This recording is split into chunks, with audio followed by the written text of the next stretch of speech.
Hello, everyone, and welcome to the 4 p.m. session of the 2016 Open Simulator Community Conference. As a reminder to our in-world and web audience, you can view the full conference schedule at conference.opensimulator.org and tweet your questions or comments to @OpenSimCC with the hashtag OSCC16. This hour, we are happy to introduce the session called Senses Places Mixed Reality Participatory Performance. I am Cynthia Cologne, your moderator. Our speaker today is Isabel Valverde. Isabel Valverde, aka Butler 2 Evelyn, is a transdisciplinary performer, choreographer, and scholar from Portugal. She may be currently in Brazil. She researches and coordinates the Center for Arts and Technologies Institute for Human Studies and Intelligent Sciences, including performance practice theory, cross-disciplinary and cultural collaboration, participatory performance environments, somatic-based choreography, and experience design. Over to you, Isabel. All right, well, thanks a lot for the introduction. I may say that actually, currently, I'm no longer part of the IZEC, so in the Center for Art and Technology, but I'm doing a postdoc. Somehow it didn't get updated, my bio, but I'm at Brazil, yes, at Salvador, da Bahia. At the Universidade Federal de Bahia, doing postdoc on the dance and technology over at the postgraduate studies in dance there at School of Dance that is making this year 70 years. It's one of the pioneers dance in Brazil, studies in dance. So I'm really happy to be here, and I'm actually coordinating a lab, a new motion capture lab.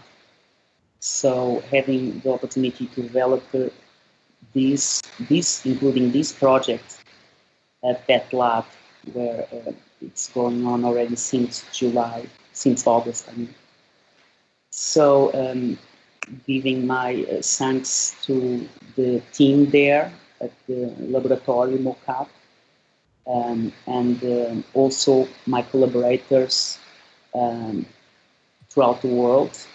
And I will pass now already to my slide that is exactly the collaborators, which are, once the project is going already for, since, to be through, like since 2007, 2008, it started with another project called Real Virtual Games, and then it turned over to follow up. So it's really an ongoing research art project, and with technology, of course. And it came to be weathering in as we involved another project that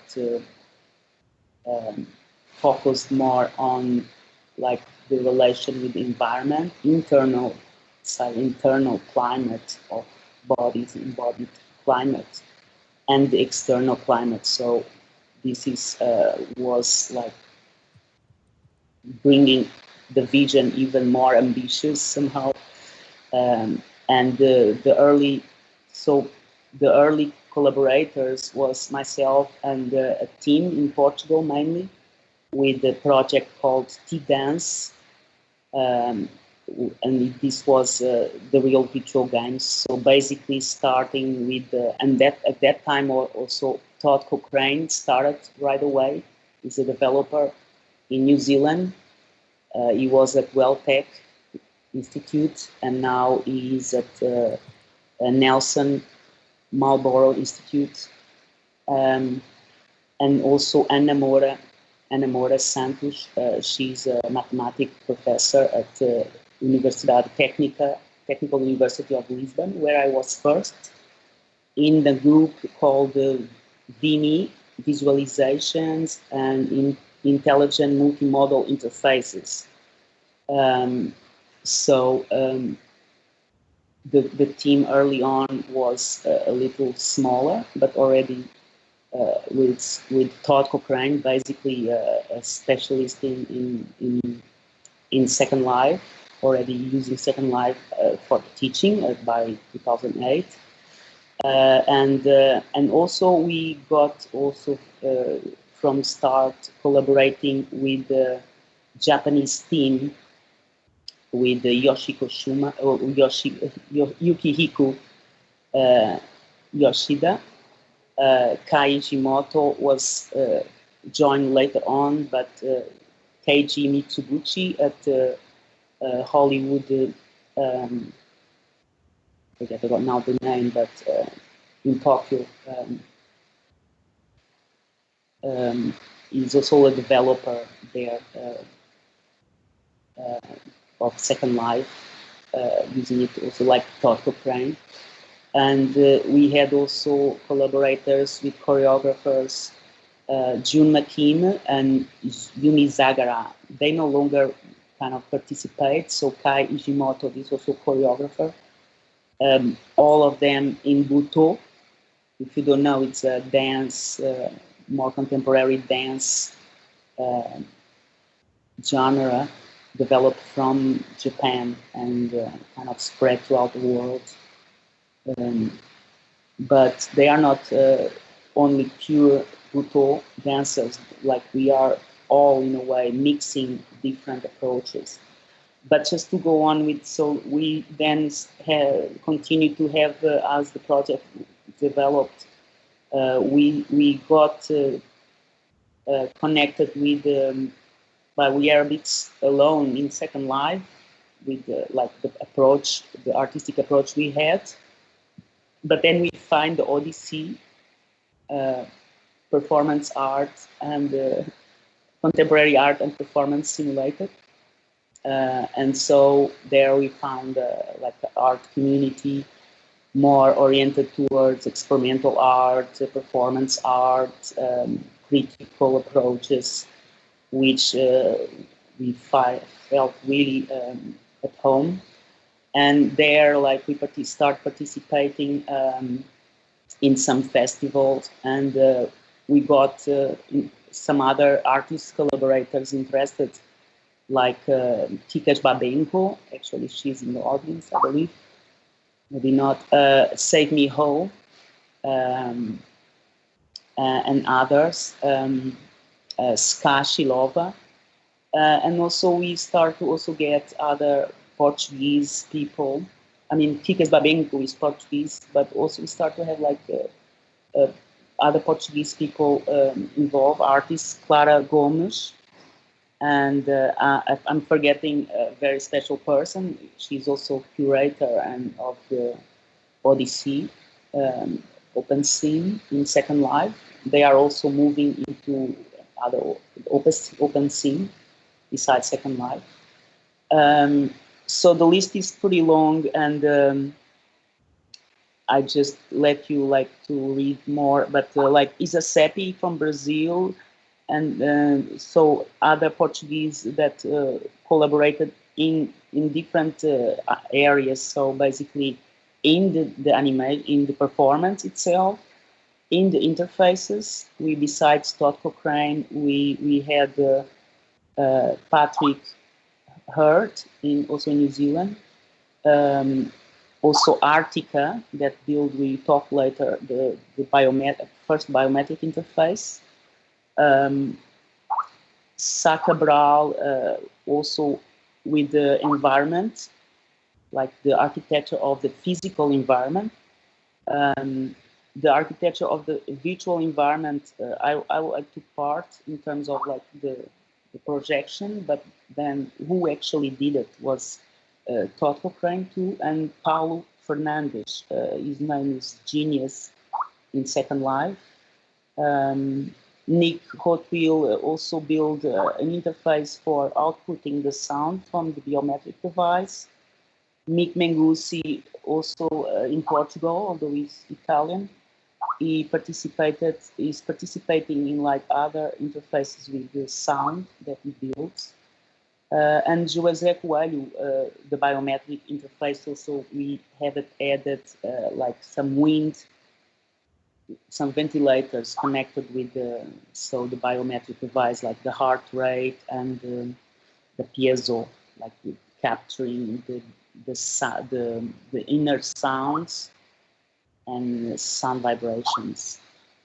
So I may forget some other people, like actually Fernando Cassola Marques. He also helped develop the Kinect interface that we almost got it,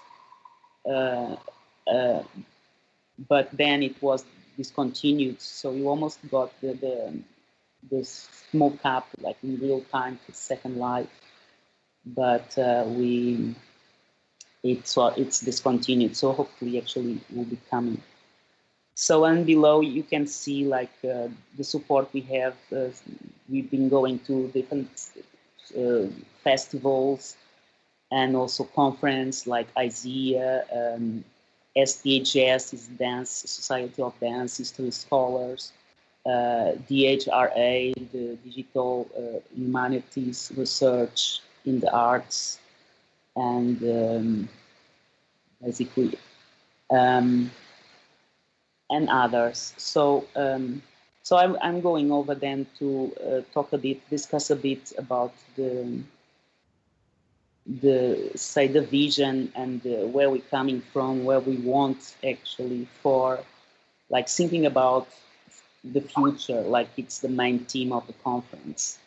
The project is very much like since the beginning questioning basically the substitution of the body, of our physical body by our avatars, and by we just clicking and our avatars moving, and we just watching.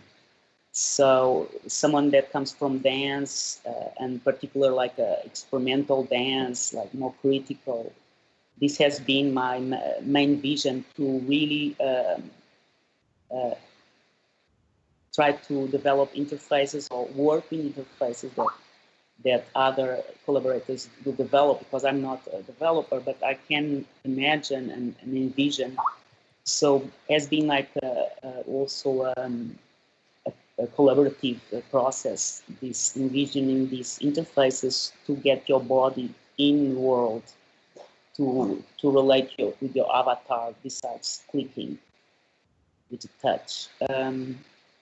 And so we have been developing these different interfaces. Oh, the slide just went on to another one, sorry. So we will go to the interfaces, but first I wanted to mention, so this approach of like really having our bodies involved and not just actually say a more formal dance approach, but we are interested in more, we call it more somatic and technological dance approach,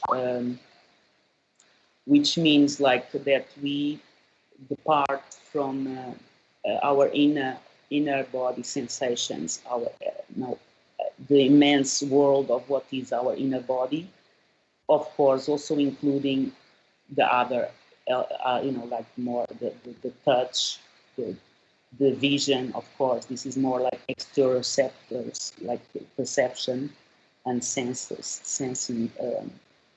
But we felt like there was a lack of this, what we think is really coming from the body, and many times we don't know what are coming out, but it's really this listening and going from there, instead of just by the shape, the form of the body, movement, and the musicality to a music. So that's what basically defines dance.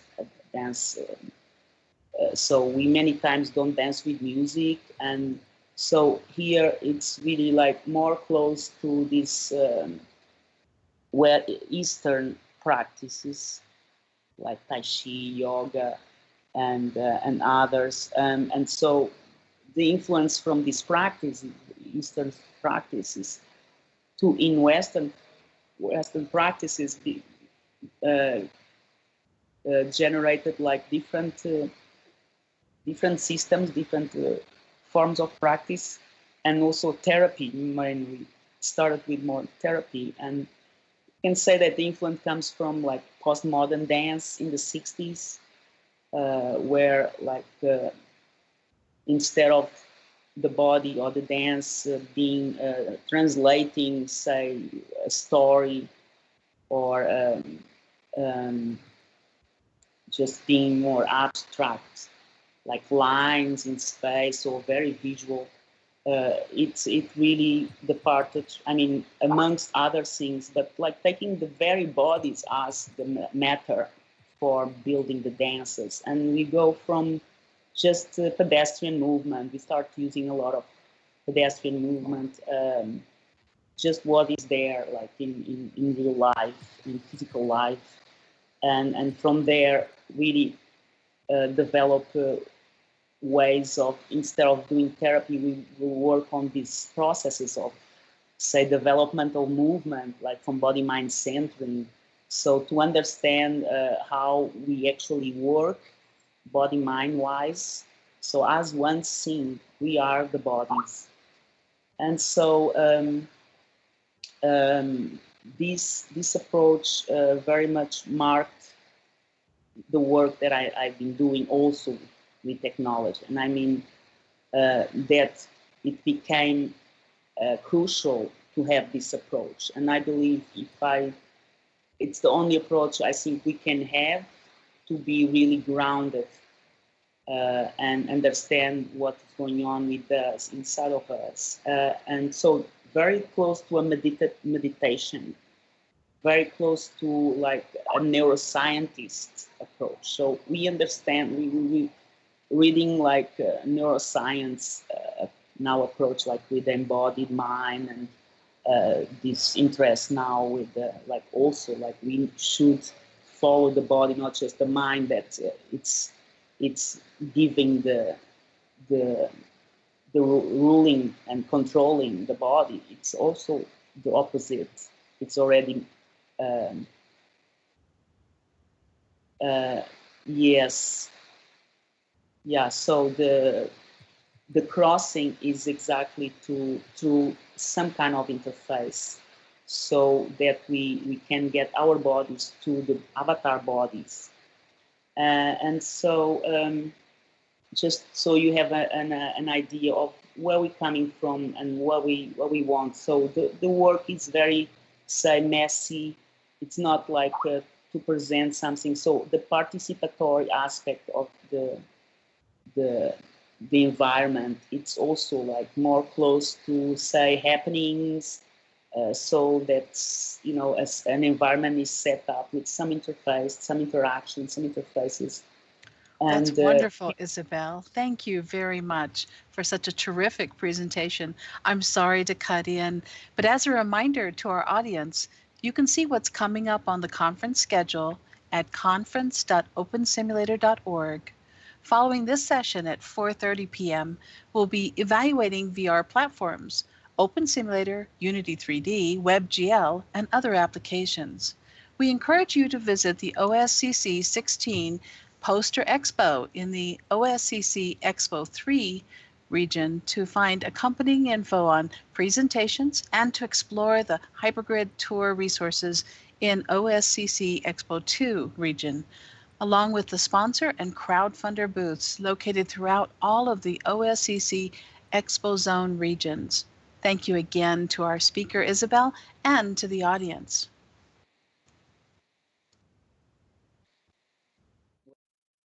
Sure.